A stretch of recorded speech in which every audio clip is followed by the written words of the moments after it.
This is the new Honda Civic, and it's a little bit like ordering a katsu curry at Nobu. It might not seem like the most inspired choice, but actually it's full of flavour, and in this video I'm going to explain why by talking you around the exterior, the interior, and take it for a drive. And of course I'm going to launch it to see how quick this car is from 0 to 60 miles an hour, because I'm Matt Watson and you're watching CarWow. And if you haven't done so already, make sure you subscribe to this channel and hit the bell icon. That way you won't miss any of these reviews. Buy, sell, CarWow.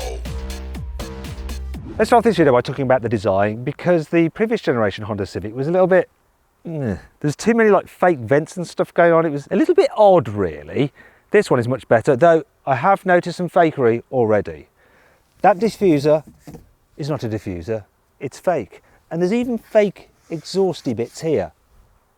Other than that though, really like the rear end of it. Nice swooping tailgate, looks quite sporty. You really notice it around the side. It's got a really good silhouette, this car. I like it a lot. You don't get shortchanged if you go for like one of the lesser trims. They all look pretty much the same. The only real difference on the outside is the entry-level model gets 17-inch alloy wheels. All others get 18s. But yeah, good strong creases in the body panels. All Civics get LED headlights as standard, though so do most cars these days. And from the front, I really like the look of the nose of this car. Yeah, it's good looking. They've done a brilliant job. What do you think? Do you agree with me? Let me know in the comments. In terms of the price though, it is quite expensive. The Honda Civic range kicks off at just under, look, £30,000. Here it is on CarWow. Though through CarWow you can get a saving of about £600 off one. The savings do change, so if you're thinking about buying a car, head to CarWow and see what offers are available on whatever car you're looking for. If you want to do that at a later date, just simply Google "Help Me CarWow" and we will help you choose your perfect car. Here on the inside, the new Honda Civic has a nice, neat and tidy design. Very simple dash layout,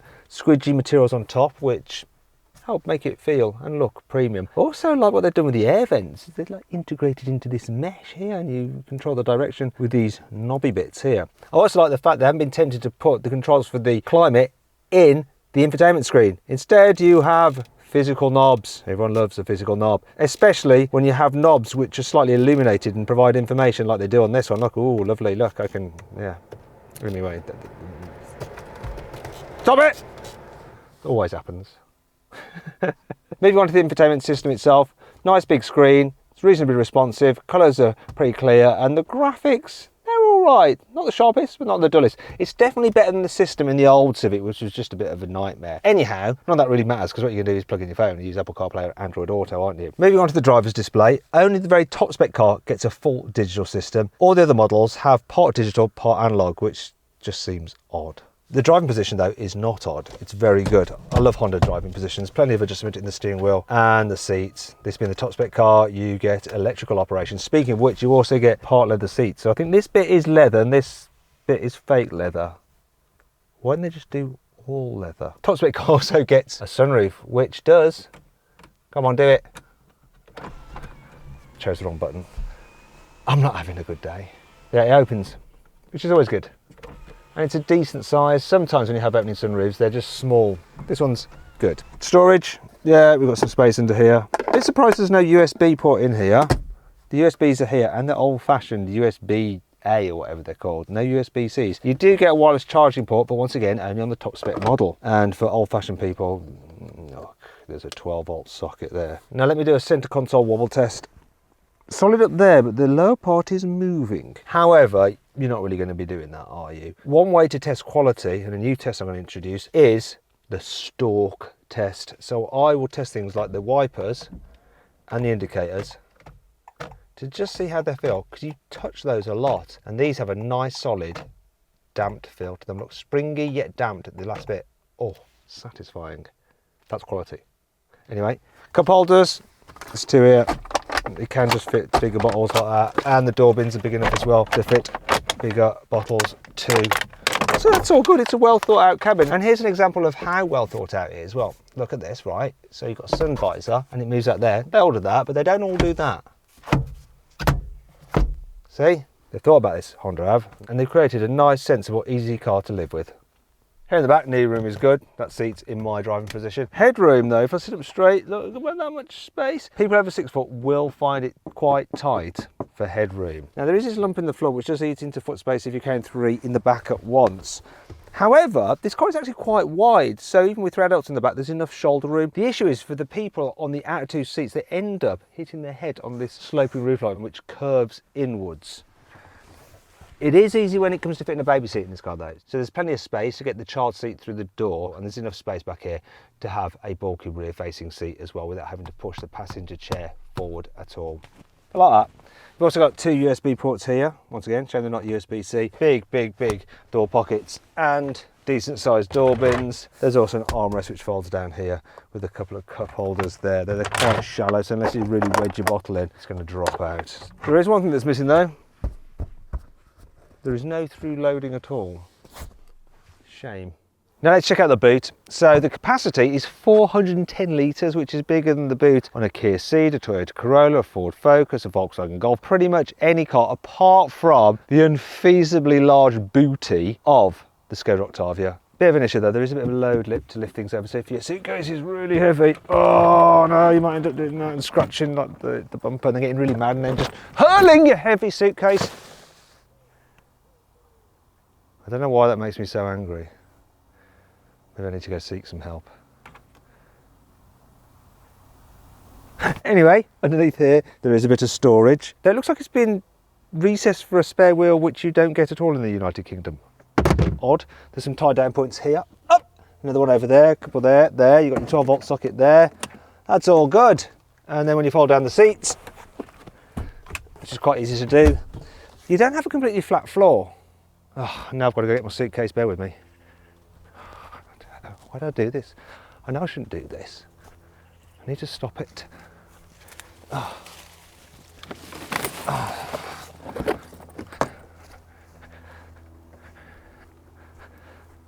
Look, it's a bit harder to slide things to the front. See, just, imagine that was quite heavy. It's not perfect.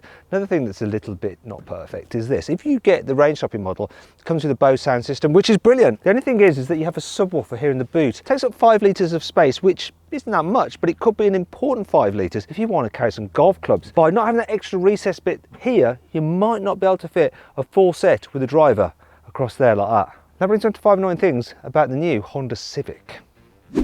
The rear window is really big, but the wiper for it is quite small. Look, you can see the area there. That's all it can clean. I'll show you again. Actually, spray the spray. So that means all this will remain dirty. And what you do clean ends up running all over the back of your car, making that grimy. Well, you get Android Auto and Apple CarPlay. Only Apple CarPlay is wireless, not Android. Why? Honda only gives a 3-year warranty with the Civic, whereas its key competitors from Asia, such as Hyundai and Toyota, give their cars 5-year. In fact, Kia give theirs 7 years. The glove box looks massive on the outside. Look at the cutout for it. But check this out. For some reason, the door is padded, so it's not quite as deep or as useful as you might think. Look, it's way smaller than you imagine, isn't it? The gear selector is just overcomplicated. So you've got this for the reverse, that for neutral, up there for park, then drive down here, and all the buttons are slightly different. I can understand why they've done it so they feel different. However, sometimes you're just putting your hands in the wrong place if you're not looking directly down at it. It'd be much easier, like many manufacturers, to just have a simple lever and then a button for park. Don't worry, there's still plenty to like about this car. Here's the CarWow 5 core features. There are 4 different regen modes when you lift off the accelerator for putting energy back into the battery.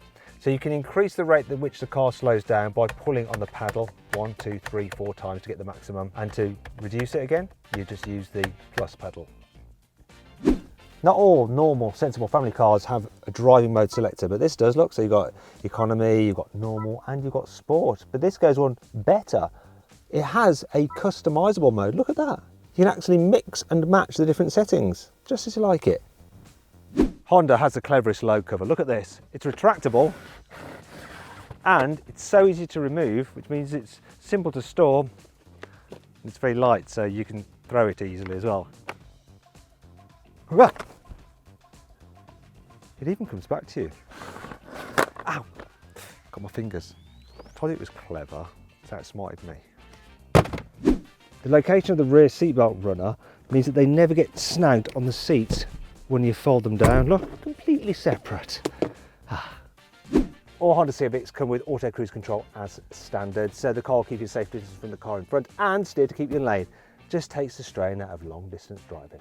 There is only one engine option on the Honda Civic, and it's a 2-litre hybrid, though it's a little bit unusual how it works. You see, the engine doesn't normally drive the front wheels. Instead, it acts as a generator to produce electricity, which goes into a little battery, which is then used to power an electric motor which does the driving of the front wheels. So effectively, you're just driving around normally like an electric car, with that producing the electricity. And what that means is that the petrol engine can actually work at its most efficient level, rather than you just coming on and off of the throttle and it revving up and down and not being at the best place for converting the petrol fuel into forward motion. However, when you're going at higher speeds, that method isn't as efficient as it is around town. And so what happens then is that you get a clutch engage between the engine and the front wheels, and then the engine does actually then drive the front wheels at a ratio of 1:1 because there is no gearbox. So the speed out of the engine is the speed of the wheels. It's utterly confusing, it really is. But to save you some confusion when it comes to choosing which trim level of Honda Civic you should get, I'm going to configure what I think is the best trim level. And if you want to see what that is, and the current saving through CarWow on the Honda Civic, click on the pop-out banner up there or follow the link in the description below. Now let's see what this Honda Civic is like to drive. I'm going to start off in town. First thing to note is that the visibility forwards is brilliant. It's got a low dash, a nice big wide windscreen, so it also helps driving around town. The steering is reasonably light. There's no gears to think about because it's automatic. In fact, I'm just driving around on electric power alone right now. The brakes are really smooth and progressive. You don't really notice that the first part of the braking is actually regen, as the car's putting energy back into the battery. The only time when you realise that it is an electric car with regen is if you're crawling along. Sometimes the brakes can make this like groaning sound. Didn't do it then, classic. You know, as I'm going to show you, you see. One thing I can't complain about is the suspension over bumps. Really does a good job of dealing with bumps, potholes, speed humps. It's a very, very nice car to drive. Right, twisty road time. Let's go into sports mode. Sports. There we are. Oh, notice that the throttle seems sharper now. Funniest thing about this is, even though it hasn't really got a gearbox, you kind of think it has, look. It changes gear, but it doesn't really. It's lies. It's faking it. It's weird. And the noise, it's digitised, this noise. It's played through the speakers.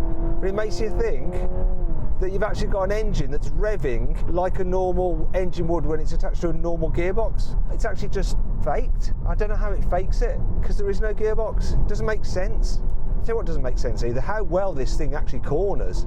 It really is genuinely good fun on a twisty road. It just seems to deal with the bumps really well, hooks up, drives around, and tells you exactly what it's doing through your bottom.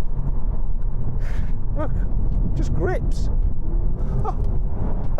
And it makes a decent noise, even though it's fake and I know it's just lying to me. I don't mind being lied to, not on this occasion. Actually, I'm going to show you that whole acceleration thing again because it's just weird. So, overtake the car in front. Here we go, revved out. There, it's like it's changed gear, and again. But it's not actually changing gear. What absolute witchcraft. It's bizarre, but brilliant. It's essentially being driven by its electric motor the whole time, yet it gives you the sensation that it's being driven by an internal combustion engine directly through a gearbox to the wheels, but it's not. I'm going to do it again, cruising at 50, overtaking. It's like it's dropped a gear, now it's changed up, and it's quite a decent noise. I can't get over it. I know I keep going on about it, I just can't get over it.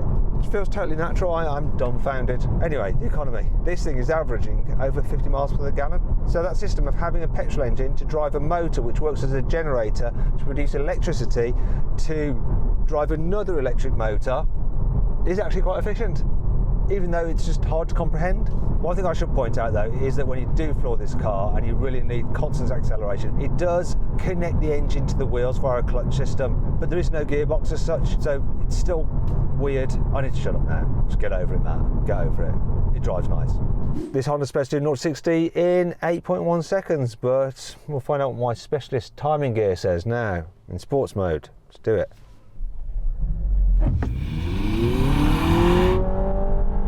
It's so weird the way it revs like that.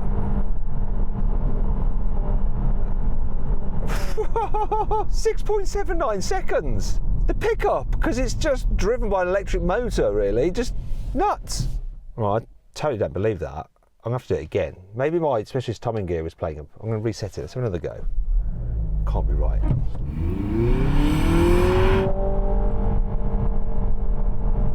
Sounds quick. 6.93 that time. I can't believe it's doing sub 7 seconds. Who knew?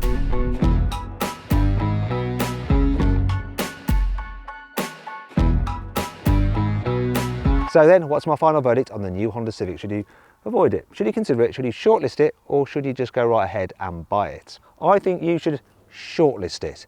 It really is a great all-round family hatchback. I hope you all enjoyed the video. If you did, give it a like. Let me know what you think of my verdict in the comments below. If you want to watch some more videos, just click on those windows there. Thanks for watching.